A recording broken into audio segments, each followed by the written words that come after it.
আপনাদের স্বাগত জানাচ্ছি অনুষ্ঠানে এবং আমাদের আজকের প্রবর্তন এবং আপনারা কিছুদিন আগে থেকে নোয়াখালী প্রবাদ প্রবর্তন নিয়ে বলেছি।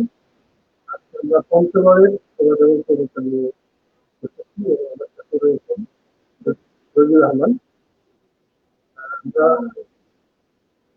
দাদা বলবো আমাদের আজকে ইসলাম। শুভেচ্ছা জানাচ্ছি। শফিকুল ইসলাম, আপনি কেমন আছেন? হ্যাঁ, আমি ভালো আছি, আশা করি আপনারা ভালো আছেন। জি আছি, আলহামদুলিল্লাহ। আমরা যতদূর জানি যে পঞ্চগড় একটি ঐতিহ্যবাহী জেলা এবং অনেক শিল্প সাহিত্য সাংস্কৃতিক চর্চা সেখানে হচ্ছে এবং এর একটা ইতিহাস এবং ঐতিহ্য রয়েছে। এর মধ্যে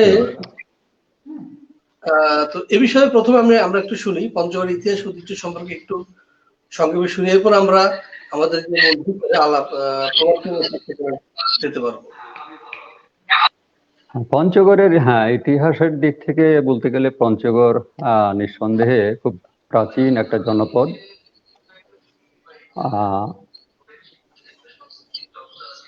হাজার বছরের যে পরিক্রমা, বিশেষ বাংলা ভাষার আদি বৃত্তান্ত আলোচনা করতে গিয়ে আমরা সবচেয়ে পুরনো যুগের যে ভাষাটির কথা বলি, চর্যাপদ, সেই চর্যাপদের ভাষার সাথে সেই চর্যাপদে যে সমাজ শৈলী, যে সমাজ চিত্র ফুটে ওঠে, তার সাথে কিন্তু আমাদের এই পঞ্চগড় অঞ্চলের যথেষ্ট মিল আছে এবং চর্যাপদের ভাষার অনেক শব্দই আমাদের এই পঞ্চগড়ের যে লোকভাষা, আঞ্চলিক ভাষা, তার মধ্যে খুঁজে পাওয়া যায়। এটা একটা দিক। আর বর্তমান পঞ্চগড়ের যে সীমা পরিসীমা বা ভৌগোলিক দিক থেকে যে মানচিত্র, সেটাই কিন্তু শেষ কথা নয়, কারণ ইতিহাসের নানা পর্যায়ে এর মানচিত্র কিন্তু পরিবর্তন হয়েছে। এক সময় অনেক আগে এই জেলাটি, আজকের যেটা পঞ্চগড় জেলা, এই অঞ্চলটি এক সময় কুচবিহারের অন্তর্গত ছিল। পরবর্তীকালে এটা জলপাইগুড়ির সাথে যুক্ত ছিল। আরও পরে যেটা যখন 1947 সালে দেশ বিভাগ হয়, তখন এটা বৃহত্তর যে দিনাজপুর জেলা, সেই দিনাজপুর জেলার আওতাভুক্ত হয় এবং নানা পথ পরিক্রমার মধ্য দিয়ে এটা পরবর্তীকালে মহকুমা হয় এবং সবশেষে এটা একটা জেলা হয়। জেলা হওয়ার পরে পঞ্চগড়ের অর্থনৈতিক কার্যক্রম, তারপরে সামাজিক সাংস্কৃতিক কার্যক্রমে অনেক পরিবর্তন এসছে। কিন্তু এর অতীতের দিকে যদি আমরা তাকাই, তাহলে বর্তমান পঞ্চগড়ের যে পরিসীমা, বর্তমান পঞ্চগড়ের যে মানচিত্র, সেইটুকুর মধ্যেই আসলে পঞ্চগড়কে খুঁজলে আসলে সেটা বাস্তবসম্মত আমার মনে হয় হবে না। কারণ উত্তরাঞ্চলের যে ভাওয়াইয়া সংস্কৃতি, উত্তরাঞ্চলের যে রাজবংশী সংস্কৃতি, এই সবকিছুর সঙ্গেই এই জনপদের মানুষের চিন্তা, তার আচার আচরণ, তার খাদ্যশৈলী, তার পোশাক পরিচ্ছদ কোনো না কোনো ভাবে যুক্ত আছে। এই জন্য আজকের আমাদের যে বিষয় প্রবাদ ও প্রবচন, এটি তো আমরা জানি যে এটা আমাদের যে লোক সাহিত্য, আমাদের লোক সংস্কৃতি, তারই একটি প্রকাশ। এই অঞ্চলের লোক সাংস্কৃতিক যে ঐতিহ্য শত শত বছর ধরে, সেই বৃহত্তর অঞ্চলের দিকে চোখ রেখেই কিন্তু আমাদের লোক সাহিত্য বা আমাদের যে প্রবাদ প্রবচন, সেটা ব্যাখ্যা বিশ্লেষণ করবার সুযোগ আছে এবং সেটাই হবে বাস্তবসম্মত। ধন্যবাদ আপনার চমৎকার বিশ্লেষণের জন্য। আমার মনে হয় রোজি, তোমাদের যে পঞ্চগড়ের ইতিহাস এবং ঐতিহ্য সংস্কৃতি যথেষ্ট সমৃদ্ধ। তো স্যার, আমরা তাহলে এবার কিছু প্রবাদ প্রবচন শুনি, যেটি দর্শক আশা করি খুব গ্রহণ করবে এবং খুব আনন্দদায়ক হবে। হ্যাঁ, আমরা প্রবচনের উপর আলোচনা করবো, তাই না? তা আমি সবাইকে শুভেচ্ছা জানিয়ে আমি প্রথমেই যে কথাটা বলতে চাই সেটা হচ্ছে যে প্রবাদ প্রবচনের মধ্য দিয়ে একটি জনগোষ্ঠীর, অনেক আগের যে জনগোষ্ঠীর, বিশেষ করে আমাদের যে কৃষিভিত্তিক জীবন, সেই কৃষিভিত্তিক জীবন এবং কৃষিভিত্তিক সমাজের দৈনন্দিন যে চালচিত্র, সেই চালচিত্রেরই নানান পরিচয়, নানান অনুষঙ্গ এখানে ফুটে ওঠে, নানান অনুষঙ্গের প্রকাশ পায়। এবং এর মধ্য দিয়ে আমাদের যে লোক জ্ঞান, যখন আমাদের প্রাতিষ্ঠানিক লেখাপড়া চালু হয়নি, শিক্ষা প্রতিষ্ঠান গড়ে ওঠেনি, মানুষের আনুষ্ঠানিকভাবে যে লেখাপড়া পড়াশোনা সেই পরিবেশ যখন গড়ে ওঠেনি, তখনকার মানুষকে তো আমরা অশিক্ষিত বলি। কিন্তু প্রবচনগুলো, প্রবাদগুলো যখন আমরা শুনি বা বলি, সেগুলো যখন আমরা মূল্যায়ন করি, বিশ্লেষণ করি, তখন কিন্তু মনে হয় যে তখনকার মানুষও নানাভাবে শিক্ষিত ছিলেন, তাদের মধ্যে আসলে জ্ঞান ছিল। এবং এই লোকজ্ঞান জ্ঞানের ক্রমবিকাশের মধ্য দিয়েই কিন্তু আমাদের জাতিসত্তার যে পরিচিতি, তার যে রুচিবোধ, তার যে মানবিক বোধ, তার যে ন্যায় অন্যায় বোধ, তার যে সমাজ পর্যবেক্ষণের যে অন্তর্নিহিত শক্তি, এই জিনিসগুলোর কিন্তু একটা প্রকাশ লক্ষ্য করা যায়। তো আমি শুরুতে যেমনটা বলেছিলাম যে একটি অঞ্চলের ভৌগোলিক পরিসীমা বা একটি অঞ্চলের মানচিত্রের মধ্যেই আসলে প্রবচনগুলো সীমাবদ্ধ নয়। বৃহত্তর যে অঞ্চল, বিশেষ করে ভাষাগতভাবে যে এলাকাটুকু খুব ঘনিষ্ঠভাবে মানে সম্পর্কিত, আমরা জানি যে একটু দূরে দূরেই আসলে ভাষার একটা পরিবর্তন ঘটে যায় এবং বিভিন্ন অঞ্চলের ভাষা বিভিন্ন রকম। কিন্তু আমাদের এই যে উত্তরাঞ্চলের ভাষার সীমানা যদি আমরা চিহ্নিত করি, মানে ভাষাগত একটা সীমানা যদি আমরা দেখি বা কল্পনা করি, তাহলে আমাদের উত্তরে যে তরাই অঞ্চল, যেটা ভাওয়াইয়ার জন্মভূমি বা কেন্দ্রভূমি, কোচবিহার, রংপুর অঞ্চল, আমাদের পঞ্চগড় পার হয়ে ঠাকুরগাঁ, দিনাজপুর, এই পুরো অঞ্চলটার মধ্যেই কিন্তু একটা ভাষাগত একটা মানে বন্ধন আছে, একটা মিল আছে এবং একটা আত্মীয়তা আছে। এবং এই আত্মীয়তার ইতিহাসটাকে মাথায় রেখেই আমাদের অঞ্চলের আমরা প্রবাদ প্রবচনগুলোর ব্যাখ্যা বিশ্লেষণ করতে পারি। তো আমি প্রসঙ্গত আরেকটা বিষয় উল্লেখ করতে চাই, সেটা হচ্ছে যে কিছু কিছু প্রবাদ প্রবচন আছে যেগুলো সার্বজনীনতা লাভ করে, সেটা সকল অঞ্চলেই সমানভাবে প্রচলিত। যেমন আমরা বলি যে আদার ব্যাপারী হয়ে জাহাজের খোঁজ খবর, এটা কিন্তু কোনো একটা অঞ্চলে নিশ্চয়ই এই ধরনের প্রবাদের জন্ম হয়েছিল, কিন্তু এটা সারা দেশব্যাপী এটা প্রচলিত হয়ে গেছে। এরকম অনেক প্রবাদ প্রবচন আছে যেগুলো এখন আর অঞ্চল বিশেষে সীমাবদ্ধ নয়, কিন্তু কিছু কিছু প্রবাদ প্রবচন আছে যেগুলো অন্য অঞ্চলের মানুষ যেগুলা ব্যাখ্যা করে না দিলে, যেগুলো অর্থগত একটু বিশ্লেষণ করে না দিলে বুঝতে পারবে না, সেটাকেই আমি বলবো যে ওই অঞ্চলের সেটা প্রবাদ প্রবচন। প্রসঙ্গত আরেকটা বিষয় বলা দরকার, সেটা হচ্ছে যে প্রবাদ প্রবচন কথাটাকে আমরা একসাথেই বলি, এক করেই বলি এবং একভাবেই আমরা দেখতে অভ্যস্ত। তারপরেও এর মধ্যে কিন্তু সূক্ষ্ম কিছু পার্থক্য আছে।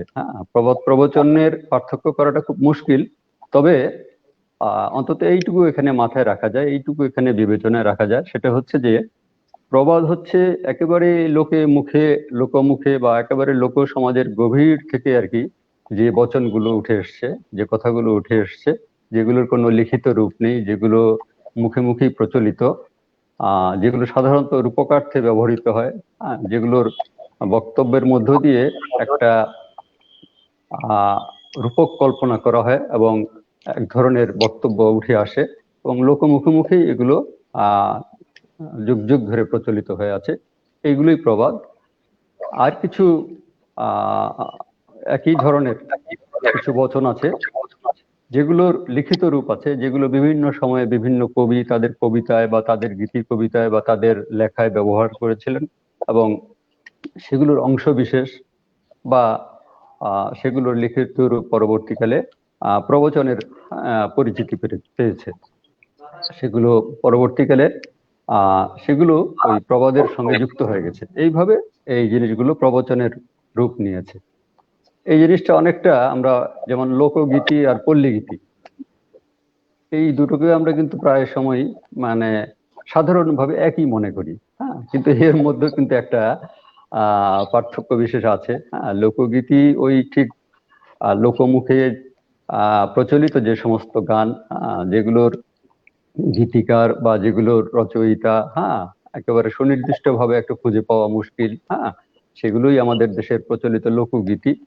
এবং লোক সমাজের জীবন গাঁথা নিয়ে, লোক সমাজের দুঃখ, হ্যাঁ, দুর্দশা, ক্ষোভ, বিক্ষোভ, হ্যাঁ, রাগ, অনুরাগ, এই সমস্ত নিয়ে গীতিকাররা যে সমস্ত গান লিখেছেন, গীত রচনা করেছেন, আসলে সেগুলোকে পল্লী গীতির, পল্লী গানের অন্তর্ভুক্ত করা হয়। যেমন আমাদের কবি জসিমউদ্দিন, হ্যাঁ, তিনি যে গানগুলো লিখেছেন সেগুলো হচ্ছে পল্লী গীতি। তো যাই হোক, আমরা মূলত আমাদের এখন দৃষ্টি নিবদ্ধ রাখবার চেষ্টা করব যে আমাদের পঞ্চগড় অঞ্চল। তবে যারা শুনছেন তাদের প্রতি আমার একটা মানে অনুরোধ, যে পঞ্চগড় বলতে এখনকার যে পঞ্চগড়ের যে মানচিত্র, পঞ্চগড় জেলার যে মানচিত্র, এই মানচিত্রের মধ্যেই যাতে আমাদের দৃষ্টিটা নিবদ্ধ না থাকে, এর বাইরেও যাতে আমাদের মানে দৃষ্টিটা যায়। সেইখানে অনেক কাল আগে থেকে মানুষ, হ্যাঁ, তাদের যে দৈনন্দিন জীবনযাপন, তাদের যে পারিবারিক জীবনযাপন, হ্যাঁ, সেই জীবনযাপনের মধ্য দিয়ে কিভাবে ভাষাকে তাদের জ্ঞানের সাথে যুক্ত করেছেন, যে জ্ঞান প্রকৃতিজাত, যে জ্ঞান স্বতঃস্ফূর্ত, সেই জ্ঞানের সাথে যুক্ত করেছেন, এবং অনেক মূল্যবান মূল্যবান কি বলা যায়, সামাজিক বার্তা এই প্রবচনগুলোর মধ্য দিয়ে, এই প্রবাদগুলোর মধ্য দিয়ে নিয়ে এসছেন। এগুলো শুনলে বা এগুলো বিশ্লেষণ করলে আমাদের মনে হয় বা মনে হওয়া স্বাভাবিক যে তারা হয়তো কোনো জায়গায় হয়তো এই সমস্ত জ্ঞানের প্রশিক্ষণ করেছেন। কিন্তু আসলে তো জ্ঞান নয়, প্রকৃতি মানুষের, হ্যাঁ, শুধু কি বলা যায়, প্রাতিষ্ঠানিক লেখাপড়াই নয়, প্রকৃতিও হচ্ছে মানুষের একটা পাঠশালা। প্রবহমান যে জীবন যাপন, সেই জীবন যাপনের নানান ঘাত প্রতিঘাত থেকে, নানান চড়াই উতরাই থেকেও কিন্তু মানুষ অনেক জ্ঞান লাভ করে, এবং এই জ্ঞানগুলোর বহিঃপ্রকাশ করে তাদেরই নানান বচনের মধ্য দিয়ে। সেই বচনগুলো হয়ে উঠে আসলে প্রকৃষ্ট বচন, হ্যাঁ, যার ফলে আমরা সেগুলোকে বলছি প্রবচন। তো এইরকম আমাদের পঞ্চগড় অঞ্চলে এবং সন্নিহিত অন্যান্য অঞ্চলে, হ্যাঁ, আমাদের জনগোষ্ঠীর মধ্যে প্রচলিত কিছু প্রবাদ প্রবচন আমি এখানে উল্লেখ করছি। যেমন শুরুতেই বলছি আমি একটা প্রবচন বা একটা, হ্যাঁ, প্রবাদ। কাম নাই কুকুরের, আইলে আইলে দৌড়। কাম নাই কুকুরের, আইলে আইলে দৌড়। আমরা কিছু লোককে দেখি মানে এখানে ওখানে ঘুরে বেড়াচ্ছে, হ্যাঁ, বিশেষ করে কোনো কোনো বাড়ির, হ্যাঁ, কিছু বখাটে ছেলে, হ্যাঁ, এদের দেখি যে বাড়ির সংসারের যে কাজকর্ম, সাংসারিক যে কাজকর্ম, বাবা মায়ের দৈনন্দিন যে কাজকর্ম, বৈষয়িক যে কাজকর্ম, সেগুলোর মধ্যে নাই। কিংবা সময়টা যদি একেবারে সাম্প্রতিক হয়ে থাকে, তার হয়তো পড়াশোনা আছে, তার হয়তো স্কুল আছে, তার হয়তো আরো অন্যান্য কিছু কাজ আছে, যেগুলো দিয়ে পারিবারিক আহ অন্যান্য সকলের পরিবারের অন্যান্য সদস্যদের একটু সহযোগিতা করা যেতে পারে, কিন্তু সেগুলোর মধ্যে সে নাই। সে অকাজের একটা ব্যস্ততার মধ্যে দিয়ে তার সময় পার হচ্ছে। তো এই কথাটাকে এখানে নিয়ে আসা হয়েছে এইভাবে, কামনাই কুকুরের, আইলে আইলে দূর। অর্থাৎ আইল মানে হচ্ছে যে জমির যেটা দিয়ে বিভাজন করা হয়, জমির যেটা দিয়ে সীমারেখা করা হয়, সেটাকে আল। হ্যাঁ, আল কথাটার আমাদের আঞ্চলিক উচ্চারণে সেটা মাঝখানে একটা ই যোগ হয়ে যায়, হ্যাঁ, সেটাকে আমরা বলি আইল। আর কাম, এটা তো বুঝি কাজ, হ্যাঁ, কাজ। কাম নাই কুকুরের, হ্যাঁ, কুকুর, যে কুকুরের আর কি, হ্যাঁ, গৃহস্থ বাড়ির মানে কোনো জরুরি কাজের মধ্যে আর কি কি বলা যায়, সংযোগ নেই, হ্যাঁ, সে বিনা কাজেই এক আইল থেকে আরেক আইলে দৌড়ে বেড়াচ্ছে, দৌড়ে বেড়াচ্ছে, দৌড়ে বেড়াচ্ছে। এই যে কাম নাই কুকুরের, আইলে দৌড়, এই যে কথাগুলো, হ্যাঁ, এই যে একটা বাক্য তৈরি হয়েছে, এটা তো কোনো কুকুরকে দেখা হয়নি, হ্যাঁ, অথবা কোনো কুকুরকে দেখে হয়েছে, কিন্তু তার চিত্রটা আসলে দৈনন্দিনের যে পারিবারিক জীবন, দৈনন্দিনের যে সামাজিক জীবন, হ্যাঁ, এই সামাজিক জীবনের যে কিছু মানুষের আচরণ, তার মধ্যেই কিন্তু এই ছবিটা পাওয়া গেছে। তো এইভাবেই এই ধরনের একটা প্রবচন, কামনাই কুকুরের আইলে আইলে দৌড়।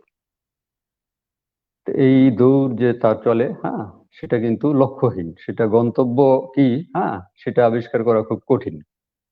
এইরকম লক্ষ্যহীন কাজ, যেরকম গন্তব্যহীন একটা দৌড়, হ্যাঁ, এটা কিন্তু আমাদের সমাজে, আমাদের চারপাশে আমরা লক্ষ্য করলে অনেকের মধ্যে দেখতে পাবো।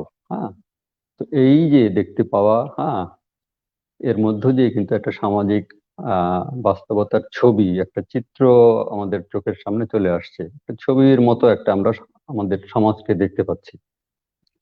তো এই যে আমাদের সমাজের একটা ছবি আমাদের সামনে, হ্যাঁ, একেবারে কি বলা যায়, সিনেমাটিক ভাবে আমাদের সামনে নিয়ে আসলো। এটা তো কোনো শিক্ষিত মানুষ নিয়ে আসলো না, এটা তো কোনো পড়াশোনা করা মানুষ নিয়ে আসলো না। হ্যাঁ, এটা যাদের মধ্য দিয়ে এসছে, হ্যাঁ, তারা আমাদের সমাজের অনেক আগের মানুষ। হ্যাঁ, যারা লেখাপড়া করেনি, যারা হয়তো স্কুলে যাওয়ার সুযোগ পায়নি, বা তখন পর্যন্ত হয়তো প্রাতিষ্ঠানিক লেখাপড়াটা চালুও হয়নি, তাদেরই হ্যাঁ দৈনন্দিন জীবনের অভিজ্ঞতা থেকে এই ধরনের একটি প্রবচন রচিত হয়েছে। তো আমার মনে হয় যারা শুনছেন, হ্যাঁ, এই প্রবচনটির মর্মার্থ কি, হ্যাঁ, তারা বুঝতে পারবেন। এবং আমার ধারণা ঠিক এইভাবে না হলে অন্যভাবে অন্য এলাকাতেও, হ্যাঁ, এই ধরনের প্রবচন হয়তো বা থাকতে পারে, আমার ঠিক, হ্যাঁ, জানা নেই। আমি আরেকটি প্রবচন বলছি। দিনডায় বেড়ায় আলে ঝালে, জনাকুত শুকায় ধান, আনগে বেটি ছাম গাহিন, তোর বাপে কুটক ধান। দিনডায় বেড়ায় আলে ঝালে, জনাকুত শুকায় ধান, আনগে বেটি ছাম গাহিন, তোর বাপে কুটক ধান। আমাদের কৃষি যে সমাজ ব্যবস্থা, কৃষি ভিত্তিক যে সমাজ ব্যবস্থা, আমরা তো প্রত্যেকেরই আমাদের শেকড় কিন্তু গ্রামে। আমরা এখন নাগরিক জীবন যাপন করি, নাগরিক সুযোগ সুবিধার মধ্যে থাকি, হ্যাঁ, কিন্তু যুগ যুগ ধরে আমাদের দেশের যে অর্থনৈতিক আহ, ক্রমবিকাশ, হ্যাঁ, অর্থনৈতিক ক্রমবিকাশের যে চিত্র, হ্যাঁ, আমাদের অর্থনীতিকে সচল রাখার যে প্রয়াস, সেটা কারা করেছে? সেটা আমাদের এই যে আহ সাধারণ কৃষকেরা, কৃষিজীবী যে পরিবার, হ্যাঁ, তারাই এটা করেছে। এবং এই কৃষি ব্যবস্থাকে, এই অর্থনীতিকে সচল রাখার ক্ষেত্রে আমাদের কৃষকদের যেমন বিরাট একটা অবদান আছে, তারাই যেমন মূল শক্তি, মূল চালিকা শক্তি, তাদের পাশাপাশি কিন্তু আমাদের দেশের যে নারীরা, তারাও কিন্তু এই অর্থনীতিতে কোনো অংশেই কম গুরুত্বপূর্ণ নয়। অথচ যুগে যুগে আমাদের দেশের নারীরা উপেক্ষার শিকার হয়েছে, তাদেরকে খুব একটা গুরুত্ব দেওয়া হয়নি, তাদের কথার কোনো মূল্য দেওয়া হয়নি। পরিবারের যে নীতি নির্ধারণী বিষয়গুলো, বিভিন্ন ব্যাপারে সিদ্ধান্ত নেওয়ার বিষয়গুলো, যে সেইখানে সবসময় তারা ছিল উপেক্ষিত, বা তাদেরকে কখনোই সেখানে দৃশ্যপটে দেখা যেত না। যার ফলে তাদের জীবন যন্ত্রণার যে চিত্র, হ্যাঁ, এই জিনিসগুলো নানাভাবে কিন্তু প্রবচনগুলোতে ফুটে উঠেছে। আমাদের অঞ্চলের বিভিন্ন গানেও কিন্তু এই একই চিত্র পাওয়া যায়। যেমন ভাওয়াইয়া গান পুরুষ গাক বা নারী গাক, গানের বিষয় কিন্তু নারী, নারী মনের দুঃখ যন্ত্রণা, তার বিরহ বেদনা, এবং নানাভাবে তার যে বঞ্চনা, এই বঞ্চনার ইতিহাস, এই বঞ্চনাময় হাহাকার, হ্যাঁ, এই জিনিসগুলি আমরা ওই ভাওয়াইয়া গানের অন্তর্গত যে মূল চরিত্র, প্রত্যেকটা চরিত্রই সাধারণত নারী হয়ে থাকে, হ্যাঁ, সেখানে আমরা পাই। গানটা গাওয়ার সময় হয়তো একজন নারী গাচ্ছে অথবা একজন পুরুষ গাচ্ছে, কিন্তু গানের মূল চরিত্র হিসেবে আমরা সবসময় একজন নারীকে পাচ্ছি। এই প্রবচনটি যেটা বললাম, দিনডায় বেড়ায় আউলে ঝাউলে জনাকত শুকায় ধান, আনগে বেটি ছাম গাহিন তোর বাপে কুটুক ধান, এই কথাগুলো বলছেন একজন নারী, পরিবারের একজন গৃহিণী। আমাদের দেশের গৃহিণীরা সারা দিন কিন্তু হাড় ভাঙ্গা খাটুনি করেন। সকালে সবার আগে ঘুম থেকে ওঠেন, ঘর বাড়ি আঙ্গিনা পরিষ্কার করেন, তারপরে রান্না বান্না করেন, ছেলে মেয়ে থাকলে তাদের খাওয়া দাওয়ার ব্যবস্থা করেন, এবং তারপরেই কিন্তু আবার অন্যান্য কাজে লেগে যান। তো সেরকম একটা কৃষক পরিবার, সাধারণ কৃষক পরিবার, এক সময় কিন্তু আমাদের দেশের কৃষক পরিবারগুলোর আর্থিক অবস্থা, আর্থিক সক্ষমতা খুব ভালো ছিল না। কারণ জমি খুব উৎপাদনশীল ছিল না, অধিকাংশ জমি অনুর্বর ছিল। এখন আমরা পঞ্চগড়ের প্রায় সর্বত্রই দেখি যে প্রায় পতিত অনাবাদী জমিগুলো এখন চা বাগানে পরিপূর্ণ হয়ে গেছে। মানুষের আর্থিক অবস্থার একটা পরিবর্তন এসছে। কিন্তু একটা সময় কিন্তু এই অনাবাদী জমিগুলোতে সামান্য যে ধান হতো, ওই সামান্য ধানে কিন্তু তাদের সারা বছরের খাবার হতো না, এবং মানুষের আর্থিক সক্ষমতাটা খুব কম ছিল। হ্যাঁ, 50 টাকা 100 টাকা পকেটে থাকা, হ্যাঁ, এটা খুব কঠিন ব্যাপার ছিল।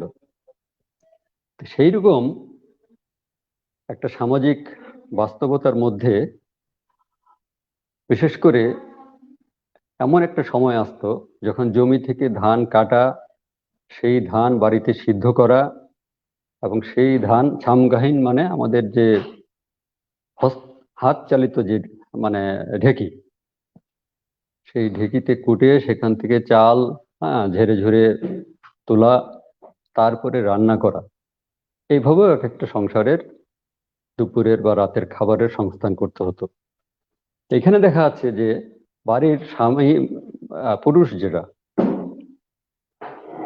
একটু খামখেয়ালি, তার সাংসারিক কাজকর্মের প্রতি, তার সংসারের যে বউ ছেলে মেয়ে আছে তাদের প্রতি তার যে দায়িত্ববোধ, এই দায়িত্ববোধের এখানে অনেকটা কমতি দেখা যাচ্ছে। কেমন করে বোঝা যাচ্ছে? দিনডায় বেড়ায় আলে ঝালে, দিনডায় মানে সারাদিন, আলে ঝালে মানে এই নাই কাজের কাজ করে, হ্যাঁ, এই ছুতো দেখিয়ে ওই ছুতো দেখিয়ে সারাটা দিন সে এইভাবেই শেষ করে দিল। দিনডায় বেড়ায় আলে ঝালে জোনাকত শুকায় ধান। জোনাক, জোনাক জ্যোৎস্না থেকে জোনাক, আর জোনাক কথাটার আরেকটু অপভ্রংশ হয়ে এখানে হয়েছে জনাক। আমাদের আঞ্চলিক যে অ্যাকসেন্ট, ডায়ালেক্ট, এখানে উচ্চারণটা হয়ে গেছে জনাক। জনাকত শুকায় ধান। তো সিদ্ধ করা ধান, এটা তো আর কড়া রোদ ছাড়া শুকানো সম্ভব না। এখন কোনো কৃষক ধান ক্ষেত থেকে ধান আনার পর, সেই ধান সিদ্ধ হওয়ার পর সেটা যদি সময় মতো না শুকায়, রাতের বেলা জ্যোৎস্নায় যদি সে ধান শুকানোর বিলাস করে, এই জ্যোৎস্না বিলাস দিয়ে, এই জ্যোৎস্না বিলাসিতা দিয়ে তো বাড়ির কারো মুখে ভাত তুলে দেওয়া সম্ভব না। যার ফলে অত্যন্ত দুঃখে, অত্যন্ত বিরক্ত হয়ে ওই বাড়ির যে গৃহিণী, সেই নারীটি বলছে, দিনডায় বেড়ায় আলে ঝালে জনাকত শুকায় ধান, আনগে বেটি ঝাম গাহিন তোর বাপে কুটুক ধান। এখন সে খুব আক্ষেপ করে বলছে যে ধান তো শুকায়নি, ধান শুকায়নি, কিন্তু সেই ধান করতে হবে। কি দিয়ে করতে হবে? ছামগাহিন দিয়ে করতে হবে। ছামগাহিন আমরা আঞ্চলিক ভাষায় আমরা জানি, আমরা আমাদের পঞ্চগড় এলাকার লোক বা আমাদের সন্নিহিত অন্যান্য এলাকার লোক আমরা ছামগাহিন চিনি। আমাদের বাংলাদেশের এক সময়ের 1 টাকার নোটে সম্ভবত ওই যে ধান কোটার মানে কাঠের একটা গুঁড়িতে উপরে একটা গোলাকার ভাবে একটা গর্ত মতো করে কাঠের দণ্ড দিয়ে সেই সেখানে ঢেকির কাজটা যেটা পা দিয়ে করা হয়, সেটা হাত দিয়ে করে। এটা একজনেও করে, দুইজনেও করে, দুইজনে করে মিললে এখানে একটা অনেক সুন্দর ছন্দ তৈরি হয়। এখন ওই বাড়ির গৃহিণী, ওই নারী তার মেয়েকে উদ্দেশ্য করে বলছে। এই যে মেয়েকে উদ্দেশ্য করে বলছে, আসলে তার বেটিকে বা মেয়েকে উদ্দেশ্য করে এটা বলা হচ্ছে না, আসলে তার স্বামীকে, হ্যাঁ, তার এই বাড়ির পুরুষটিকে আসলে তার দুঃখের কথাটা আসলে বোঝানোর চেষ্টা করা হচ্ছে যে সময়ের কাজ, হ্যাঁ, সময়ে করনি, এখন অসময়ে তো কাজটা ঠিক মতো হবে না।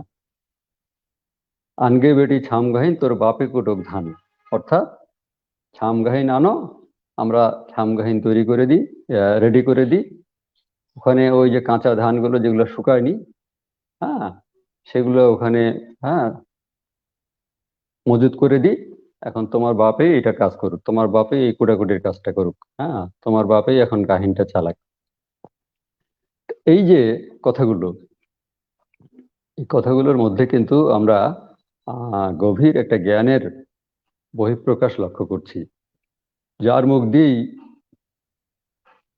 এই প্রবচনটা রচিত হয়ে থাকুক না কেন, সে আসলে সমাজ বিষয়ে তার যে পর্যবেক্ষণ, সমাজ বিষয়ে তার যে অনুধ্যান, সমাজ বিষয়ে, সমাজ বাস্তবতা বিষয়ে তার যে জ্ঞান, হ্যাঁ, সেটাকে আমরা আহ, মোটেও ছোট করে দেখতে পারি না। এবং এর মধ্য দিয়ে শুধু সামাজিক একটা চিত্রই উঠে আসেনি, সমাজে যে নারীর অবস্থান, সমাজে যে নারীর আহ বঞ্চনাকর এবং যন্ত্রণাময় একটা ছবি, হ্যাঁ, সেই ছবিটাও কিন্তু এখানে স্পষ্ট হয়েছে। তো আমার মনে হয় এই ধরনের প্রবচন একটা অঞ্চলের আসলেই সম্পদ। বিশেষ করে কোনো একটা জনগোষ্ঠীর মধ্যে প্রচলিত প্রবাদ প্রবচনগুলোকে সেই এলাকার বা সেই জনগোষ্ঠীর একটা বড় লোকসম্পদ হিসাবে স্বীকৃতি দিতেই হবে। কারণ এগুলো সৃষ্টির পেছনে থাকে বিরাট একটা ইতিহাস, চলমান যে সমাজশৈলী, চলমান যে জীবনশৈলী, সেই জীবনশৈলীর নানা অনুষঙ্গ এখানে মিলেমিশে একাকার হয়ে যায়। এবং এটা যদি আমরা অন্য ভাষায় অনুবাদ করি, অন্য এলাকার ভাষায় যদি এটা আমরা বলতে চাই, তাহলে কিন্তু এটার ঠিক বক্তব্যটা ফুটে উঠবে না। যেমন বাংলা প্রবাদ প্রবচনগুলো, যেগুলো সার্বজনীন, যেগুলো সব এলাকাতেই পরিচিত, সেগুলো যদি আমরা ইংরেজিতে অনুবাদ করি বা অন্য ভাষায় অনুবাদ করি, হ্যাঁ, তাহলে অনুবাদটা হয়তো হবে, কিন্তু এটার যে ভিতরে যাওয়া, এটার যে ভিতরের যে মর্মবস্তু, এই মর্মবস্তুটাকে কিন্তু অন্যের মননে, অন্যের মস্তিষ্কে পৌঁছে দেওয়া যাবে না অনুবাদ কর্মের মধ্য দিয়ে। এই জন্যই এক একটা প্রবচন, এক একটা প্রবাদ, এক এক জনগোষ্ঠীর, যে জনগোষ্ঠীর শত শত বছরের জীবনযাপন পদ্ধতির মধ্য দিয়ে এগুলো তৈরি হয়েছে, সৃষ্টি হয়েছে, রচিত হয়েছে, তাদের এটা অমূল্য সম্পদ। আমি আরো কয়েকটা বলছি প্রবচন। ঘরত নাই ভাত, তার একনাথ চুলা। এটা আরেকভাবে বলা হয় স্থান বিশেষে, ঘরত নেই ভাত, তার ধাপত চুলা। ধাপ আর একনা প্রায় সমার্থক নয়, এটা সবাই আমরা বুঝি। ধাপ হচ্ছে বারান্দা, বারান্দা আগেকার যে আমাদের খড়ের 2 চালা ঘর বা 4 চালা ঘর, গ্রামাঞ্চলে যেগুলো দেখা যেত, সেগুলোর বারান্দাটা বড় হতো একটু, ওই বারান্দাতেই বসে অনেক কাজকর্ম হতো। বারান্দাতেও একটা চৌকি থাকতো বা বাঁশের খাট থাকতো, সেখানে বাড়ির যে গৃহস্থ মানুষ, বাড়ির যে পুরুষ মানুষ, সেখানে হয়তো ঘুমাতো রাতে, বিশেষ করে গরমের দিন, ওখানে পাটি একটা বিছিয়ে দিয়েও, মাটিতে পাটি পেতে দিয়েও হয়তো অনেকে ঘুমাতেন। এটা হলো ধাপ। আর একনা আঙিনা, বাড়ির এক পাশে রান্নাঘর, এক পাশে শোয়ার ঘর, আরেক পাশে হয়তো, আগে তো যৌথ পরিবার, অনেকগুলো বাড়ি পাশাপাশি, দক্ষিণে একটা বাড়ি, দক্ষিণে একটা ঘর, পশ্চিমে একটা ঘর, পূর্বে একটা ঘর, মাঝখানের যে চত্বরটুকু, এইটাকে বলা হয় আঙ্গিনা। আঙ্গিনার বিষয়টা আরো আঞ্চলিকতায় হয়ে গেছে অ্যাংনা। শুদ্ধ ভাষায় বা প্রমিত ভাষায় যেটাকে আমরা বলি উঠান। তো এখানে বলা হচ্ছে যে ঘরত নাই ভাত তার ভাপত চুলা। এ দিয়ে কি বোঝানো হচ্ছে? এ দিয়ে বোঝানো হচ্ছে যে সমাজে কিছু মানুষ থাকে যাদের এক ধরনের প্রদর্শনকামিতা থাকে, এক ধরনের মানে ঠাটবাট দেখানোর একটা ব্যাপার থাকে, অন্যকে দেখানোর একটা ব্যাপার থাকে। এটা গ্রামের যে সহজ সরল মানুষ, যুগ যুগ ধরে যারা সহজ সরল জীবন শৈলীতে অভ্যস্ত, তাদের চোখে এটা ভালো লাগে না। তারা এটা মেনে নিতে পারে না। আমরা জানি যে আমাদের গ্রামীণ যে জনজীবন, সারল্যই হচ্ছে তার অহংকার। খুব সহজ ভাবেই গ্রামের মানুষ, হিন্দু মুসলমান বা অন্য ধর্মের সবাই মিলেমিশে যুগ যুগ ধরে খুব শান্তিপূর্ণ ভাবে জীবন অতিবাহিত করে এসছে বা করছে এখনো।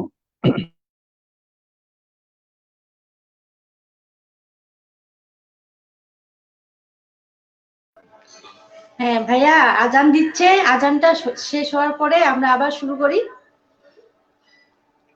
দর্শক, আজানের পর আবার ফিরে আসছি। যদিও এখন জীবনযাপনের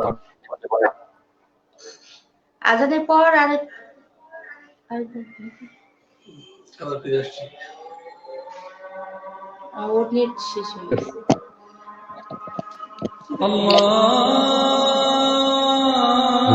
একটু ডিসকাস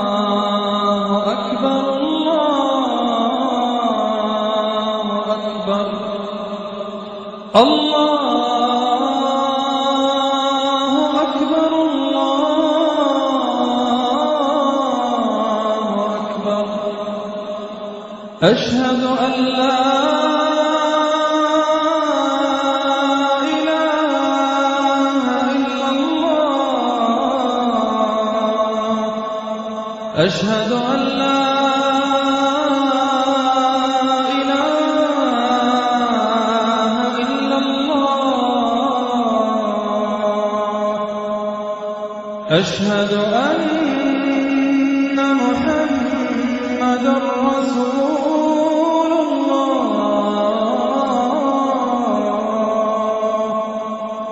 أشهد أن محمدا رسول الله حي على الصلاة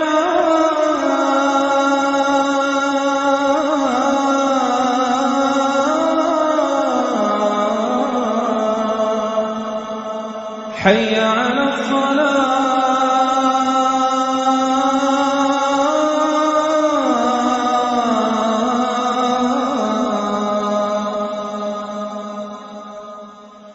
حي على الفلاح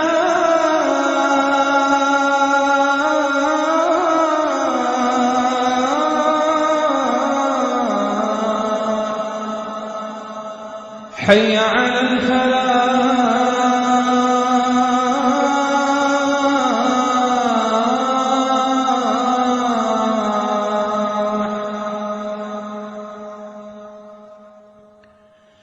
الصلاة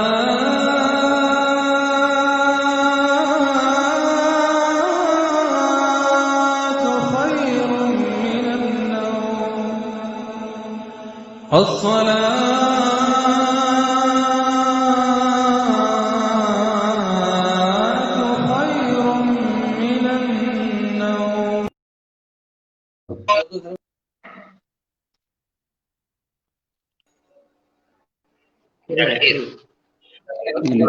আজানের বিরতির পর আমরা আবার ফিরে এলাম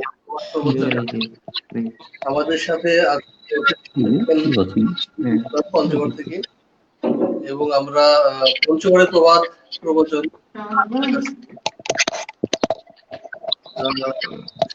আপনাকে স্বাগত জানাচ্ছি আবারও। চলুন আমরা আবার আলোচনায় ফিরে যাই। আমরা কথা বলছিলাম পঞ্চগড়ের প্রবাদ এবং প্রবচন।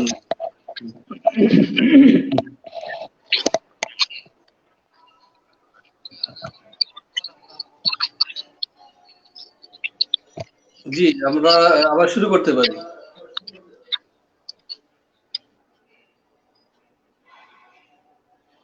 আমরা বোধহয় সংযোগটা হারিয়ে ফেলেছি। দর্শক, আপনারা দেখছিলেন প্রবাদ ও প্রবচন অনুষ্ঠান, এবং এই পর্যায়ে আমরা আজকে পঞ্চগড়ের প্রবাদ এবং প্রবচন নিয়ে আলোচনা বসেছি। মজার সব প্রবাদ এবং প্রবচন শুনছিলাম আমাদের অতিথি অধ্যাপক শফিকুল ইসলামের কাছ থেকে। আপনারা জানেন যে প্রবাদ প্রবচন বাংলাদেশের একটি ঐতিহ্য। প্রতিটি জেলায় আলাদা আলাদা কৃষ্টি কালচার অনুযায়ী প্রবাদ প্রবচন প্রচলিত। এটি আমাদের ট্রেডিশন। আমরা জানি না বিশ্বের অন্যান্য দেশে এই ধরনের সংস্কৃতি রয়েছে কিনা। আমরা কয়েকটি মন্তব্য পড়ে নিই, দর্শক কমেন্টস করেছেন, তারপর আবার আলোচনায় ফিরবো। রোজি, তুমি মন্তব্যগুলো পড়ো। মোস্তফা সুমন লিখছে নোয়া ভিশনকে থ্যাঙ্কস। ধন্যবাদ ভাইয়া। ওয়াহিদা ওয়ালুল এক্সিলেন্ট পোস্ট, ওয়াও খুব ভালো লাগলো, ধন্যবাদ।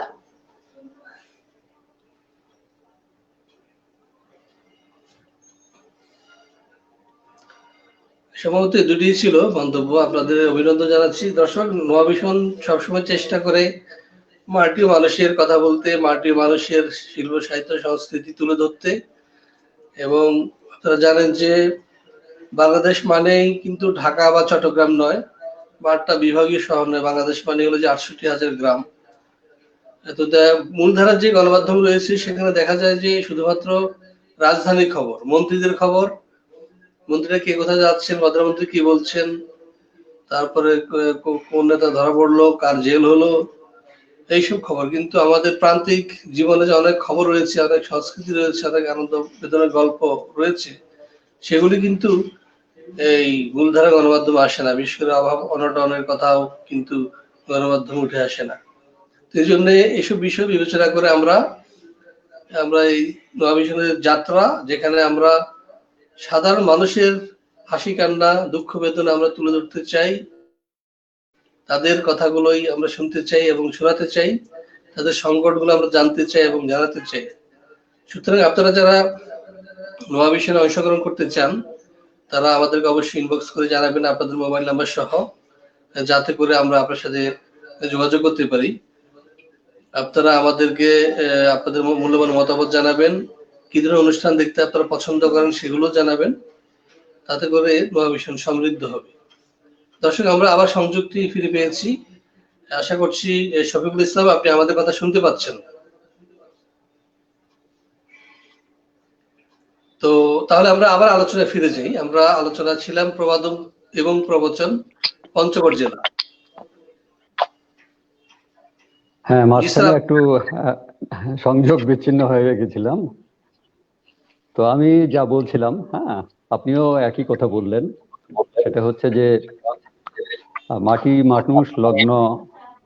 মাটি লগ্ন যে মানুষ, হ্যাঁ, সেই মানুষের শত শত বছরের যে প্রবহমান জীবন, আবহমান জীবন, হ্যাঁ, সেখান থেকে আহরিত যে জ্ঞান, সেই ভূমিজ জ্ঞান থেকেই এই ধরনের প্রবচন, প্রবাদ এবং লোক সংস্কৃতির অন্যান্য যে ফসলগুলো আমরা লক্ষ্য করি, সেগুলোর সৃষ্টি হয়েছে। এর কোনোটাই আসলে ফেলে দেওয়ার নয়, এই কোনোটাই আসলে মূল্যহীন নয়। এই সব কিছুকেই আমাদের খুব যত্ন করে আমাদের আগলে রেখে আমাদের যে বর্তমান প্রজন্ম, তার সামনে আসলে এগুলো তুলে ধরা আমাদের দায়িত্ব।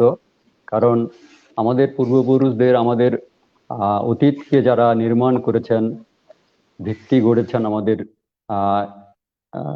সমাজ, মনোভাবের, আমাদের চিন্তার, মননশীলতার বীজ যারা রোপণ করেছেন, যে পথ ধরে আমরা এগিয়ে চলেছি, যে পথ ধরে আমাদের জাতিসত্তার পরিপুষ্টি সাধিত হয়েছে, সেই অতীতকে, সেই অতীতের মানুষকে, তাদের নির্মাণ কলাকে, তাদের সৃষ্টিকে যদি আমরা শ্রদ্ধা না করি, সেগুলো যদি আমরা উপেক্ষা করি, তাহলে এক ধরনের আত্মপ্রতারণা হবে এবং নিজের শেকড়ের সঙ্গেই আমাদের আসলে এক ধরনের বিচ্ছিন্নতা তৈরি হবে।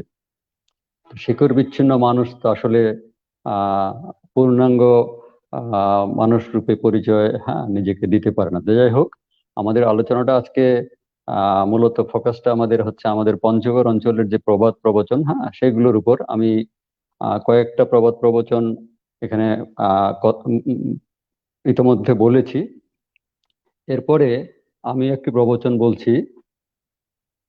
যার নাই রহিবার মন, একনা ঘরত গাজায় বন। যার নাই রহিবার মন, একনা ঘরত গাজায় বন। এখানে ওই আবার নারী প্রসঙ্গটা চলে এসছে। আমাদের সমাজ ব্যবস্থায় যুগ যুগ ধরে এক ধরনের পুরুষতান্ত্রিক, হ্যাঁ, শাসন অনুশাসন যাই বলি, নিয়ন্ত্রণ যাই বলি, এটা আগেও ছিল, এখনো এটা কোথাও প্রত্যক্ষভাবে, কোথাও পরোক্ষভাবে,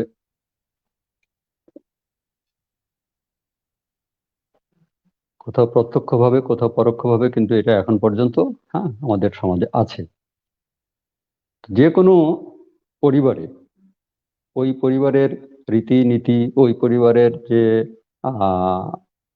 মুরব্বী বা বয়স্ক বয়োজ্যেষ্ঠ মানুষ, হ্যাঁ, তাদের মন জুগিয়ে চলা, হ্যাঁ, এটা ওই পরিবারে বিশেষ করে যারা বউ হয়ে আসতো তাদের জন্য একটা আবশ্যক কর্তব্য হয়ে উঠত।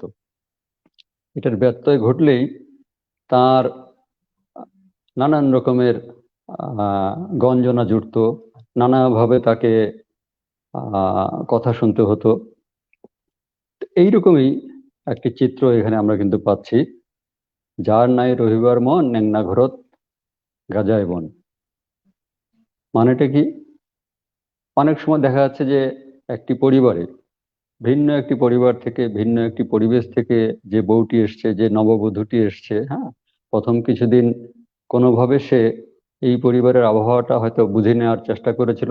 পরবর্তী সে হয়তো দেখতে পাচ্ছে যে না, এখানে যে পরিবেশের মধ্যে সে আছে, এখানকার মানুষেরা তার সঙ্গে যে আচরণ করছে, যে ব্যবহার করছে, সেটা তার জন্য কাঙ্ক্ষিত নয়। তখন তার কাজে অমনোযোগিতা আসে, তার এক ধরনের বিষণ্ণতা আসে, তার দৈনন্দিন যে দায়িত্ব, হ্যাঁ, সেই দায়িত্বে হয়তো কোথাও ঘাটতি তৈরি হয়। তখন এই ধরনের গঞ্জনা তাকে শুনতে হয়। যার নাই রহিবার মন, একনা ঘরত গাজায় বন।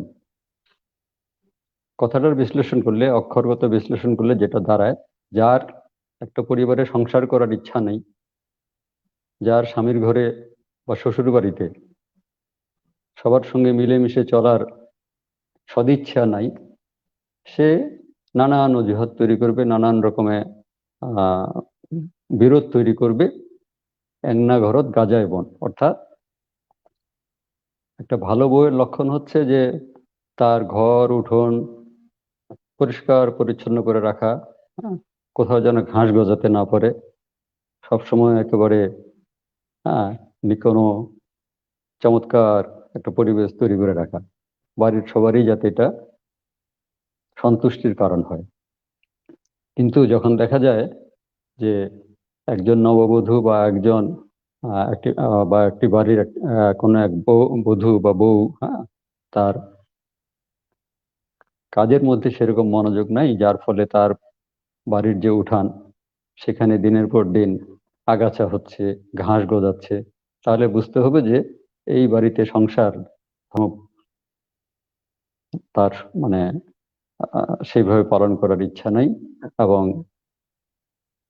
এই বাড়ির প্রতি তার টান নাই, বা এই পরিবারের প্রতি তার এখন পর্যন্ত সেইভাবে আন্তরিকতা তৈরি হয়নি। এই যে প্রবচনটি, এর মধ্যে আসলে আমাদের সমাজে নারীর যে অবস্থান, এই নারীর অবস্থানটি আসলে আমরা অত্যন্ত চমৎকারভাবে প্রতিফলিত হতে দেখি। এবং এটা যে শুধুমাত্র কোনো একটি বিশেষ পরিবারের চিত্র তা নয়, এইরকম ভাবেই নানান রকম প্রতিকূলতা, নানান রকম প্রতিবন্ধকতার মধ্যে ভিন্ন একটি পরিবারে গিয়ে, শ্বশুর বাড়িতে গিয়ে শাশুড়ির সঙ্গে, শ্বশুরের সঙ্গে, স্বামীর সঙ্গে নানান রকম আপোষকামিতার মধ্য দিয়েই কিন্তু আমাদের নারীরা দীর্ঘকাল ধরে জীবনযাপন করে আসছে। তাদের যাপিত জীবনের যে চালচিত্র, সেখানে আনন্দের থেকে কিন্তু বেদনার পরিমাণটাই বেশি, প্রাপ্তির চেয়ে অপ্রাপ্তি এবং বঞ্চনার পরিমাণটাই কিন্তু বেশি। আমরা আরো বিভিন্ন প্রসঙ্গে যেতে পারি। একটি প্রবচনে বলা হচ্ছে নিমুহা কুকুর গু খাওয়ার জম। এটা আমাদের যে রুচি, হ্যাঁ, আমাদের যে নাগরিক রুচি, আমাদের যে ভদ্র রুচি, হ্যাঁ, এখানে সব শব্দ কিন্তু আমরা শুনতে অভ্যস্ত নই। কোনো কোনো শব্দ আমাদের কানে একটু অ্যাডজাস্ট করতে সময় লাগে, বা কানে আমাদের গ্রহণ করতে চায় না।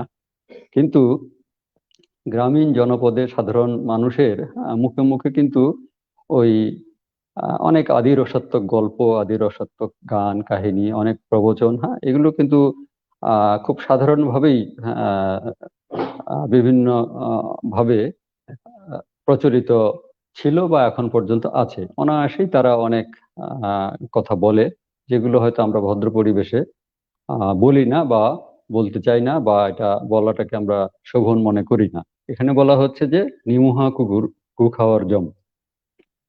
কিছু মানুষ আছে, প্রবচনগুলো আমি শুরুর দিকেই বলেছিলাম যে মানুষের যে চারিত্র্য বৈশিষ্ট্য, তার যে চাল চলন, তার যে মনস্তত্ত্ব, এই সব কিছুর মধ্য দিয়ে এবং সামাজিক বাস্তবতায় তার যে অবস্থান, এই সব কিছুর মধ্য দিয়ে একটা স্বতঃস্ফূর্ত পর্যবেক্ষণ, একটা স্বতঃস্ফূর্ত মানে প্রশিক্ষণ, একটা স্বতঃস্ফূর্ত জ্ঞানের মধ্য দিয়ে কিন্তু এই প্রবচনগুলোর সৃষ্টি হয়েছে।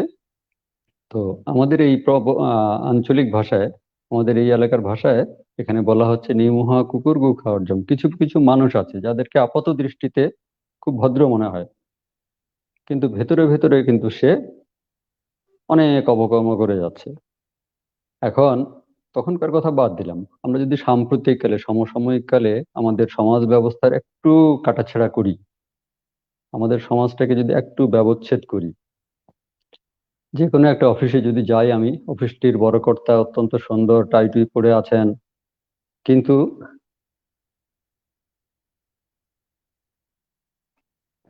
ভেতরে ভেতরে কিন্তু তিনি দেখা যাচ্ছে যে ফাইল আটকে দিয়ে ঘুষ নিচ্ছেন। নানাভাবে যারা সেবা প্রত্যাশী, যারা সেবা নিবেন, যাদের সেবা দেওয়ার জন্য তিনি সেখানে বসে আছেন, তাদের সেবাটা বিলম্বিত করছেন, অথবা ঠিক মতো দিচ্ছেন না, অথবা তাকে কোনো না কোনো ভাবে তার ফাঁদে ফেলছেন। কিন্তু দেখতে তিনি খুব ভালো, দেখতে তিনি পরিষ্কার পরিচ্ছন্ন, একেবারে নিপাট। এইরকম, বেশি বললাম না, আমাদের সমাজের যে বিভিন্ন সেক্টর আছে, হ্যাঁ, সেবা দানকারী যে বিভিন্ন প্রতিষ্ঠান আছে, যে বিভিন্ন ধরনের শিক্ষা প্রতিষ্ঠান আছে, বিভিন্ন ধরনের অফিস আছে, যারা নাগরিক সেবা দেওয়ার জন্য দায়িত্বপ্রাপ্ত, তাদের অনেক মানুষ, তাদের অনেকেই দেখতে শুনতে অত্যন্ত চমৎকার। কাউকে দেখে খুব ধর্মপরায়ণ মনে হবে, কাউকে দেখে এর থেকে আর ভালো ভদ্রলোক হয় না এরকম মনে হবে, কিন্তু তাদের ভেতরে যত সকল নষ্টামি একেবারে সুপ্তভাবে আছে, এগুলোর কোনো এক সময় দেখা যাচ্ছে যে একেবারে হঠাৎ করেই একটা এগুলো প্রকাশ ঘটে গেছে। আমরা মিডিয়ায় আমরা এরকম বহু খবর পাচ্ছি।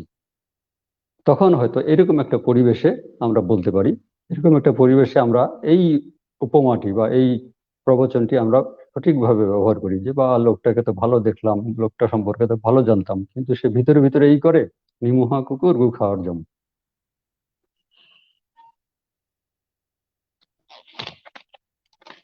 আমি, সময় তো আমাদের 1 ঘন্টা ছিল, সেটা তো হয়ে গেছে। তো আরো কিছু দূর আমরা চলতে পারি, তাই না? জি, আর একটু কন্টিনিউ করি, কারণ আমরা শুরু করতে একটু দেরি করেছি এবং হ্যাঁ, মাঝখানে শুরু একটু করতে আমাদের দেরি হয়েছে। আর অনেক মজা লাগতেছে অনুষ্ঠান, খুবই ভালো একটি লাগছে। প্রবচনে বলা হচ্ছে, অনেক আচ্ছা, অনেক সুন্দর। একটি প্রবচনে বলা হচ্ছে বাপেনি পুঁতে তার ছোঁয়া চঙ্গা ধরে মুতে। ওই আমাদের আগের বারের কথাগুলোই আবার চলে আসলো, যে কতগুলো শব্দ, যারা যে শব্দগুলো গ্রামীণ জনপদের মধ্যে, হ্যাঁ, গ্রামীণ জনজীবনে যে শব্দগুলোর মানে ব্যবহার খুব সাবলীল, আমরা মধ্যযুগের অনেক কবির কবিতা পড়লেও আমরা এই জিনিসটা দেখতে পাই। সেখানে আদি রসাত্মক অনেক শব্দ, সেখানে কিন্তু কবিতার মানে সাধারণ অনুষঙ্গ হিসেবে ব্যবহার করা হয়েছে। কিন্তু আমরা পরবর্তীকালে যখন আমাদের কি বলা যায় সকল রুচিবোধ আরো ডেভেলপ করেছে, আমরা কিন্তু ওই শব্দগুলোকে এখন অশ্লীল বলছি। অনেক সময় সেগুলো আমরা আমাদের পাঠের আওতাতেই আনতে চাই না, বা কয়েকজন মিলে সেগুলো পড়বো, সেই পরিবেশটা আমাদের মধ্যে থাকে না। কিন্তু এক সময় আমাদের আহ জনজীবনে এই ধরনের শব্দগুলো খুব স্বাভাবিক ছিল। এখানে বলা হচ্ছে বাপে না পুঁতে তার ছোঁয়া চাঙ্গা ধরে মুতে। এর আগেও মনে হয় এরকম ঠিক এর কাছাকাছি অর্থ বোঝায় এরকম একটি প্রবচন বলেছিলাম, বাপে না পুঁতে তার ছোঁয়া চঙ্গা ধরে মুতে। এখন মুতাবো তো আমরা বুঝি, হ্যাঁ, যে একটা ছেলে সে প্রস্রাব করবে, তার স্বাভাবিক যে প্রক্রিয়া সেটা না করে সেখানে চঙ্গা, অর্থাৎ চঙ্গা মানে হচ্ছে পাইপ, সেটা অর্থাৎ এখানে বোঝানো হচ্ছে যে বেশি ফাটফুটানি, বেশি নিজেকে যতটুকু ক্ষমতা তার অতিরিক্ত করে নিজের মানে কোনো কিছু দেখানো, এই জিনিসটাকে এখানে অপছন্দ করা হয়েছে, এই জিনিসটাকে এখানে মানে খারাপ চোখে দেখা হয়েছে। এই ধরনের মানুষ যারা সমাজে ছিল, এই ধরনের মানুষ বা এই ধরনের কাণ্ডকীর্তির মধ্যে যারা যুক্ত ছিল, তারা আসলে সমাজের রুচিমান মানুষের কাছে, রুচি সম্পন্ন মানুষের কাছে, রুচি সম্পন্ন বলতে আমি তখনকার মতো করে যারা তখনকার রুচি তৈরি করেছেন তাদের কথা বলছি। তাদেরকে আমি তখনকার মানুষ সেই জন্য তাদের রুচিবোধটা খারাপ ছিল বা রুচিবোধটার কমতি ছিল সেটা আমি মনে করছি না। তো তারা যেটা শোভন নয় সেটাকে তারা অশোভনই বলেছেন। যার যতটুকু সক্ষমতা, সেই সক্ষমতার বাইরে যখন নিজেকে কেউ আহ জাহির করতে চায়, এই জাহির করার প্রবণতাটা তাদের কাছে গ্রহণীয় হয়নি।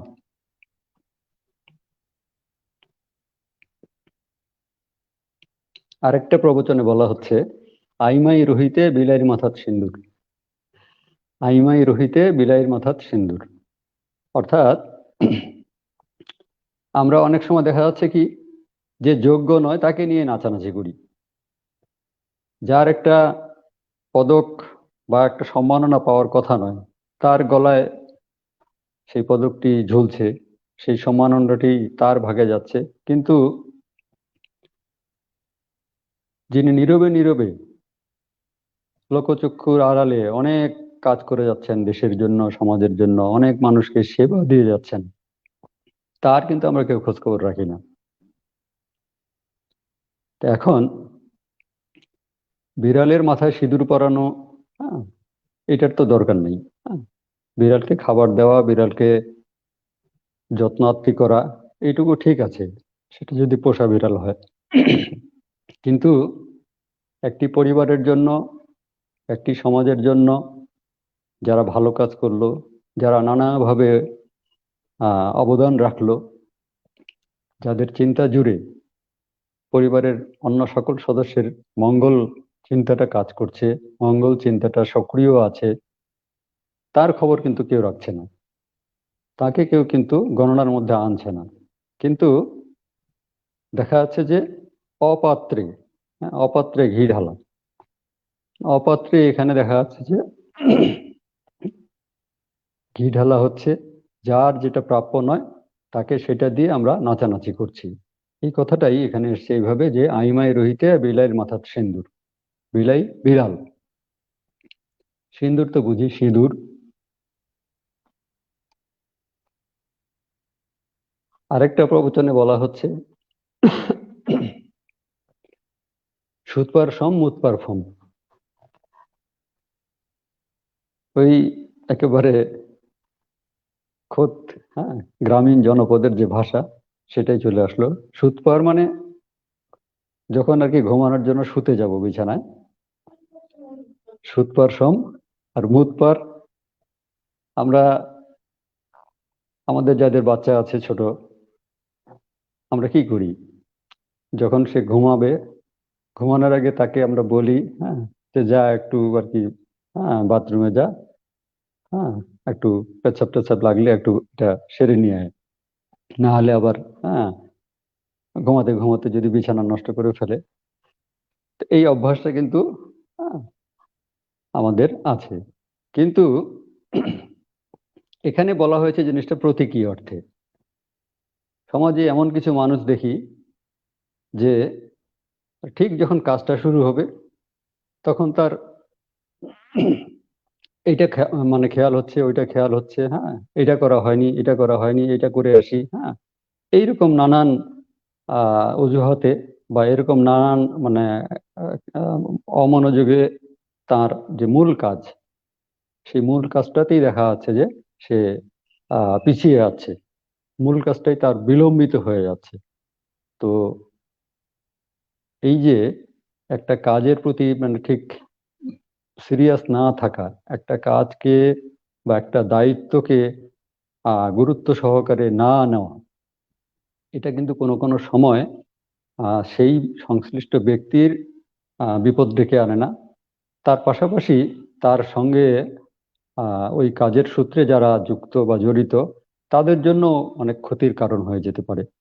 তো এই দায়িত্ববোধ এবং নিজের কাজের প্রতি আন্তরিক থাকা, নিজের কাজের প্রতি বিশ্বস্ত থাকা, আমাদের অগ্রজরা সেই শত বছর আগেও কিন্তু সেই জিনিসটা অনুধাবন করেছিলেন, যার ফলে তারা এই প্রবচনটি তৈরি করেছেন, সুৎপার সম উৎপার ফম, যে তুমি বেটা এখন ঘুমাইতে যাবা, হ্যাঁ, এখন বলতেছো যে হ্যাঁ আমার তো প্রস্রাব করে আসা হয়নি। তো এইরকম প্রতিটা প্রবচনের মধ্যেই আমরা দেখি কোনো না কোনোভাবে সমাজের যে গভীর, হ্যাঁ, পর্যবেক্ষণ, মানুষের চরিত্রের যে গভীর আহ, কি বলা যায়, গভীরভাবে চরিত্রকে দৃষ্টি দেওয়া, তার যে মনস্তত্ত্ব, হ্যাঁ, এই সব কিছুরই একটা প্রকাশ আমরা লক্ষ্য করি। আরেকটা প্রবচনে বলা হচ্ছে, খাওন দাওন তেলির বাড়িত, মালির ঘরত ঘুম, মালির ঘরত বাস। খাওন দাওন তেলির বাড়িত, মালির ঘরত বাস। কিছু মানুষ আছে আমাদের সমাজে, আমার খাচ্ছে, আমার দ্বারা উপকৃত হচ্ছে, যে কোনো বিপদে পড়লে আমার কাছে আসছে, যে কোনো বিপদ থেকে উদ্ধারের জন্য আমি ছাড়া তার গতি নাই। কিন্তু আমার প্রয়োজনে, আমার কোনো একটা জরুরি কাজে তাকে আমি কিন্তু পাচ্ছি না। সে তখন আছে আরেকজনের সঙ্গে, সে তখন আছে আরেকজনের পিছে পিছে, সে তখন স্লোগান দিচ্ছে আরেকজনের সাথে হাত তুলে তুলে, সে তখন আছে আরেকজনের ভোটের মিছিলে। তো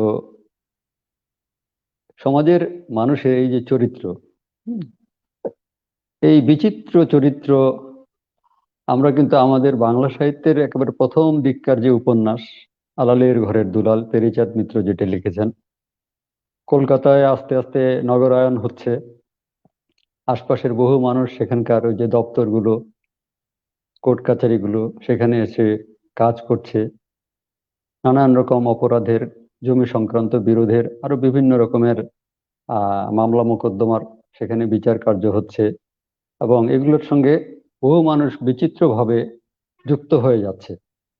এই মানুষদের একটা নকশা, এই মানুষদের একটা চিত্র কিন্তু আমরা এখানে পাই। কিন্তু তারও বহু আগে দেখা যাচ্ছে যে আমাদের গ্রাম জনপদের সাধারণ মানুষেরা, স্বতঃস্ফূর্ত লোক জ্ঞানের অধিকারী যে মানুষেরা, তারাই কিন্তু এই নকশাগুলো তৈরি করে ফেলেছেন, তারাই কিন্তু এই চিত্রগুলো আমাদের সামনে নিয়ে এসছেন। এই দিক থেকে যেটা শুরু থেকেই বলছি, যে প্রবচনগুলো অত্যন্ত গুরুত্বপূর্ণ এবং একটি জনগোষ্ঠীর এটা অমূল্য সম্পদ। খাওন দাওন তেলির বাড়িত, মালির বাড়িত বাস, অর্থাৎ উপকারীর উপকার স্বীকার না করা,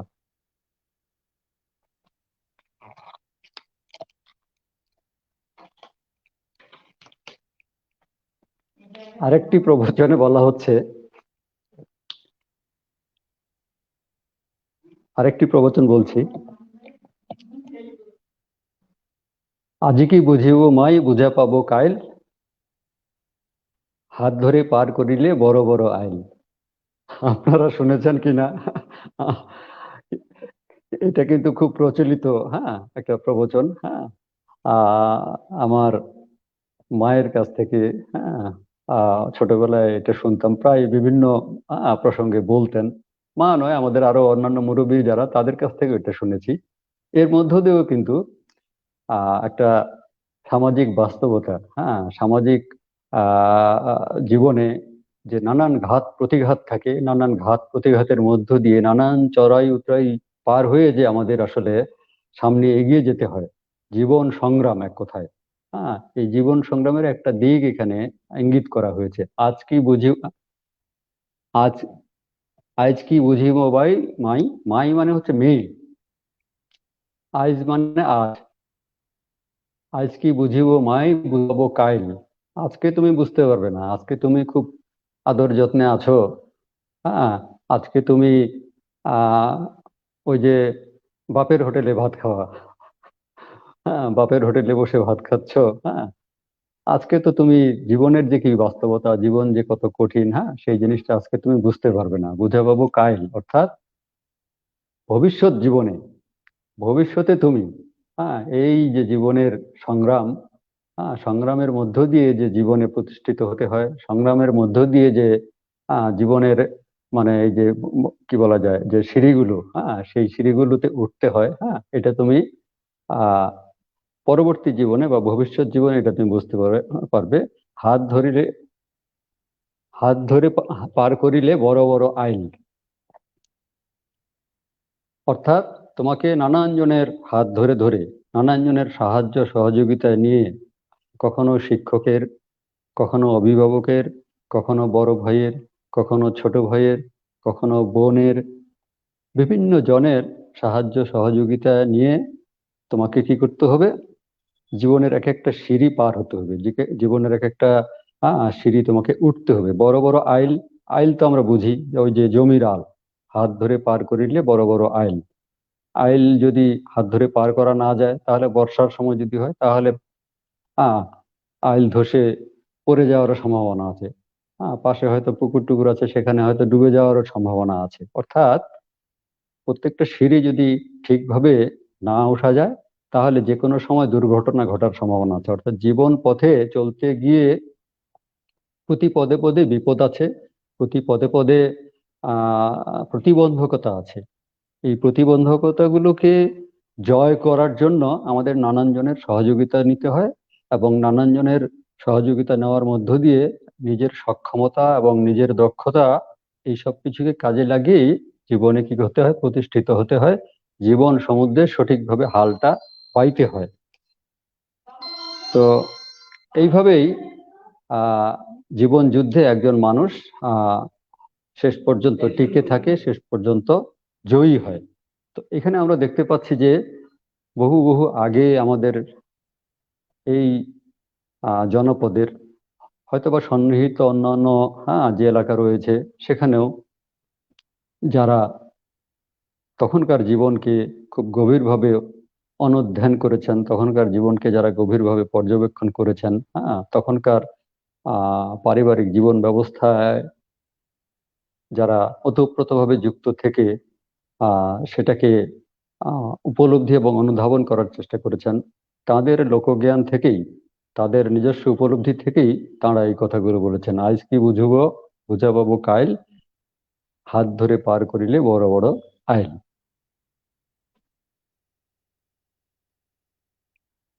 আমরা চলি নাকি আরো চলবো? চলতে থাকি। আমরা আজকে এই অনুষ্ঠানটা এই পর্যায়ে শেষ করব। আগামী সপ্তাহে আপনাকে নিয়ে আবার বসার একটা প্রত্যাশা থাকবে, এবং আমি আশা করি যে আমাদের আজকে দর্শক অনেক আনন্দ উপভোগ করেছেন, এবং বেশ কয়েকজন কমেন্টস করেছেন, আমরা সেই কমেন্টস গুলো একটু পড়ি। আচ্ছা আচ্ছা, এস এম হাবিবুর রহমান, ভালো লাগছে, ধন্যবাদ স্যারকে পঞ্চগড়কে উপস্থাপনা করার জন্য। ধন্যবাদ নোয়া টিভিকে দেশের ঐতিহ্য জানার সুযোগ করে দেওয়ার জন্য। ধন্যবাদ। এইভাবে বেশি বেশি করে কমেন্টস করবেন এবং বেশি বেশি লাইক করেন। মিতু প্রধান, ভালো লাগলো, ধন্যবাদ।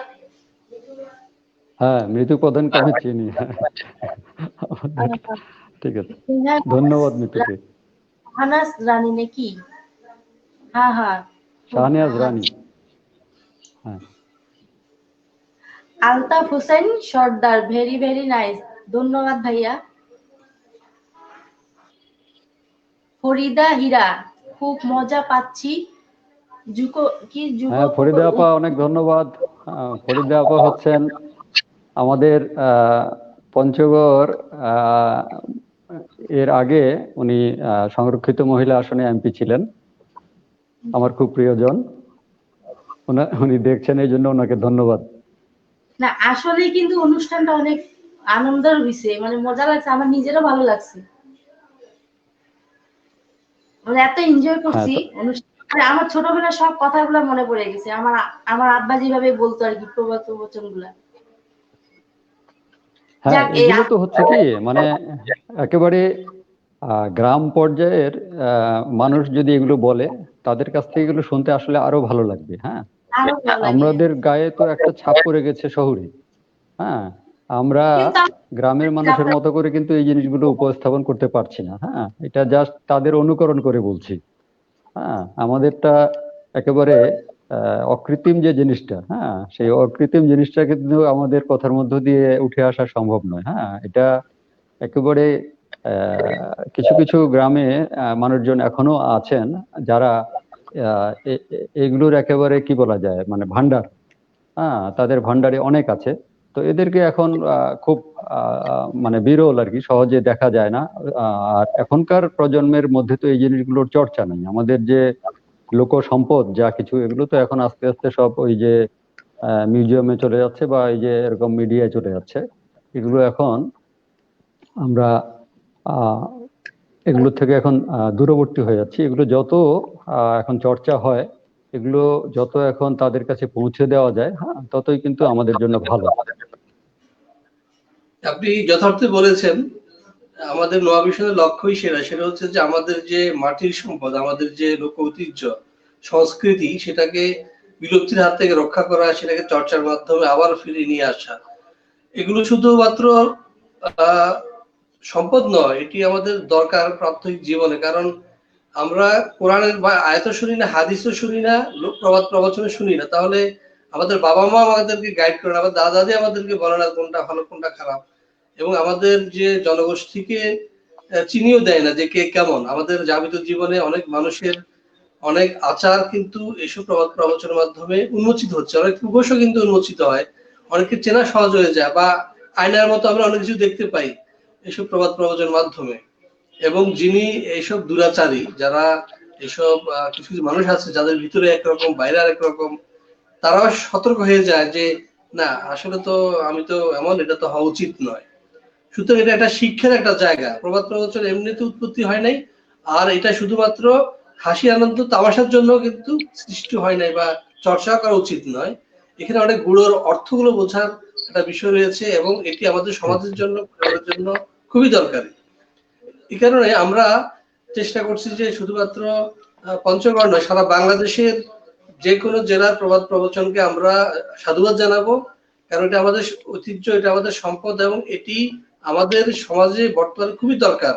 কারণ আমরা এই একটি মানবিক সমাজ গঠন করতে চাই, একটি জ্ঞান ভিত্তিক চর্চা আমরা নিয়ে আসতে চাই সবার মধ্যে। কারণ আমরা এই সময়ে না ধর্মের মধ্যে আছি, না মিডিয়াতে আছি।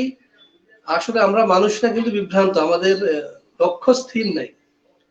যে কারণে এই যে আমাদের যে পূর্বপুরুষরা যেসব কথাগুলো বলে গেছেন, সেগুলো যদি আপনাদের মধ্যে বিদগ্ধ ব্যক্তির মাধ্যমে যদি আমরা মানুষের কাছে পৌঁছাতে পারি, তাদেরকে শোনাতে পারি, তাদের কানে পৌঁছে দিতে পারি, আমার মনে হয় অনেক মানুষ অ্যালার্ট হয়ে যাবে, শুদ্ধ হয়ে যাবে। তো শফিকুল ইসলাম, অধ্যক্ষ শফিকুল ইসলাম, আপনাকে অসংখ্য ধন্যবাদ এবং কৃতজ্ঞতা জানাবো। আমি ব্যক্তিগতভাবে অনুষ্ঠানটি চমৎকার ভাবে উপভোগ করেছি, এবং আমার কাছে অনেক নাচ গান কবিতার চেয়ে এই আলোচনা খুব কম মনে হয়নি, অত্যন্ত হৃদ্য এবং সমৃদ্ধ মনে হয়েছে, ওজনে অনেক ভারী মনে হয়েছে। কারণ এটি আমাদের বাংলার বিলুপ্ত সম্পদ, একটি যেটাকে বলে প্রাচীন সম্পদ বা ধরুন যেটাকে কি বলে গুপ্তধনের মতো। আমাদের প্রবাদ প্রবচন হচ্ছে আমাদের গুপ্তধনের মতো। সে আমার কাছে আপনি এক একটি প্রবাদ প্রবচন পড়ছেন আর আমার কাছে মনে হচ্ছিল যে আমি এক একটি সোনার কয়েন পাচ্ছি, যেটি এতদিন লুকায়িত ছিল। এটি এত দামি। তো আমি আপনার কাছ থেকে প্রত্যাশা রাখবো যে আগামী অনুষ্ঠানগুলোতে, আগামী দিনগুলোতে আপনি এইভাবে এই সুন্দর সুন্দর প্রবাদ প্রবচনগুলো সংকলিত করে এইভাবে এত সুন্দরভাবে আপনি বাংলা মানুষের কাছে পৌঁছে দিবেন এবং নোয়া বিষয়ের সাথে থাকবেন। দর্শক, আপনারা নিশ্চয়ই অনুধাবন করতে পেরেছেন যে আমাদের লোকজ ঐতিহ্য, আমাদের লোক সংস্কৃতি কত সমৃদ্ধ এবং সেখানে আমাদের জীবন যাত্রাকে তুলে ধরা হয়েছে, আমাদের যাবতীয় জীবনকে তুলে ধরা হয়েছে এবং আমাদের গন্তব্য কি হওয়া উচিত, আমাদের আচার কি হওয়া উচিত, আমাদের বচন কি হওয়া উচিত, আমাদের কি করা উচিত, কি করা উচিত নয়, এই বিষয়গুলো কিন্তু প্রাঞ্জল ভাবে আমাদের এই প্রাচীন আমাদের যে মুরব্বী শ্রেণীর মানুষ আছেন তারা যে বলে যাচ্ছেন বা বলেন, সেটা আমি মনে করি যে আমাদের স্যারের মুখ দিয়ে আরো বেশি প্রাঞ্জল হয়েছে, আরো বেশি সমৃদ্ধ আমার কাছে লেগেছে। এবং এই ধরনের মানুষকে এগিয়ে আসতে হবে যারা কিনা এটার গুড় রহস্য দর্শককে বোঝাতে সক্ষম। তো সর্বশেষ আমি শফিকুল ইসলাম স্যার আপনার কাছ থেকে দর্শকদের জন্য কিছু বলার জন্য আহ্বান জানাবো। যারা আমাদের দর্শক বা যে জনগোষ্ঠী আমাদের অভিষ্ট, হ্যাঁ, তাদের উদ্দেশ্যে আমাদের বলার একটাই যে আমরা মানে এই 100 বছর 200 বছর আগে আমাদের জীবন শুরু করিনি। আসলে আমাদের জীবন হাজার হাজার বছর আগে শুরু হয়েছে, হাজার হাজার বছরের যাপনের মধ্য দিয়ে, বিনির্মাণের মধ্য দিয়ে, একটা প্রক্রিয়ার মধ্য দিয়ে আমরা আজকের জায়গায় এসেছি। আমাদের জাতিসত্তা বিকাশের ইতিহাস অনেক অনেক দীর্ঘ। এই বিকাশের ইতিহাসটাকে যদি আমরা অনুধাবন না করি, উপলব্ধি না করি, তাহলে অনেক বিষয় সম্পর্কে আমাদের ভুল ধারণা থাকবে। কারণ ইতিহাসের পথ ধরে যে মানুষ সামনের দিকে যাচ্ছে তার পেছনের ইতিহাসটা কোনো সময় অর্থহীন হয়ে যায় না, কোনো সময় গুরুত্বহীন হয়ে যায় না। একটি পরিবারে যারা প্রয়াত হয়েছেন তাদের কর্মকাণ্ড, এমনকি তাদের ছবিটা ওই পরিবারের সম্পদ হয়ে থাকে। আমাদের এই জনপদে শত শত বছর আগে যারা ত্যাগ স্বীকার করেছেন, যারা নানান সৃষ্টি আমাদের জন্য রেখে গেছেন, তাদেরকে সম্মান জানানোর একটাই পথ। তাদেরকে তো আমরা পাবো না, তাদের পরিচয়ও আমরা জানতে পারবো না, কিন্তু তাদের সৃষ্টির সঙ্গে আমাকে যুক্ত করা, এটাই হচ্ছে তাদের প্রতি প্রকৃত সম্মান জানানো। আমি এটাই বলতে চাই। ধন্যবাদ শফিকুল স্যার আপনার মূল্যবান বক্তব্যের জন্য। আশা করছি দর্শক আপনারা অনুধাবন করতে পেরেছেন যে আমাদের কি করণীয় এবং আমাদের কোথায় যেতে হবে, আমাদের চর্চার বিষয় কি হবে এবং আমাদের অজপাড়া গায়ের কিংবা যাদেরকে আমরা বলি মূর্খ, যাদেরকে আমরা বলি তারা পড়াশোনা জানে না, কিন্তু তারা এমন কিছু জানে যেটা আমরা জানি না। আমরা যারা নিজেদেরকে doctorate, masters, BA pass, MA pass, MCom pass দাবি করি, কিন্তু আমাদের মধ্যে পুঁথিগত বিদ্যা হয়তো আছে, কিন্তু যাবিত জীবনের বিদ্যাটা কিন্তু আমাদের মধ্যে অনুপস্থিত। সুতরাং তাদেরকে আমাদের শ্রদ্ধা করতে হবে এবং তাদের মুখনিসৃত যে বাণী সেগুলো আমাদের শ্রবণ এবং অনুসরণ করতে হবে। তাহলে আমরা সঠিক মানুষ হিসাবে পথ চলতে পারবো, এটা আমার বিশ্বাস। দর্শক, আপনাদেরকে স্বাগত জানাচ্ছি আমার পক্ষ থেকে এবং রুজির পক্ষ থেকে। আশা করছি নোয়া মিশনের সঙ্গে থাকবেন এবং নোয়া মিশনের অনুষ্ঠানগুলো আপনারা নিয়মিত দেখবেন এবং যারা অংশগ্রহণ করতেছেন আমি আবারও বলছি আপনারা আমাদের এখানে গানের অনুষ্ঠান হচ্ছে, আবৃত্তির অনুষ্ঠান হচ্ছে, কবিতা পাঠের অনুষ্ঠান হচ্ছে, লোকসঙ্গীতের অনুষ্ঠান হচ্ছে এবং প্রবাদ প্রবচনের মতো শিল্প সাহিত্য সংস্কৃতি বিষয়ক আলোচনা হচ্ছে। সকল বিষয়ে আপনাদের অংশগ্রহণ আমরা জরুরি মনে করছি। আপনারা যারা অংশগ্রহণ করতে চান অবশ্যই আমাদেরকে লিখে জানাবেন এবং আগামী অনুষ্ঠান দেখার আমন্ত্রণ জানিয়ে এখানে শেষ করছি। আল্লাহ হাফেজ।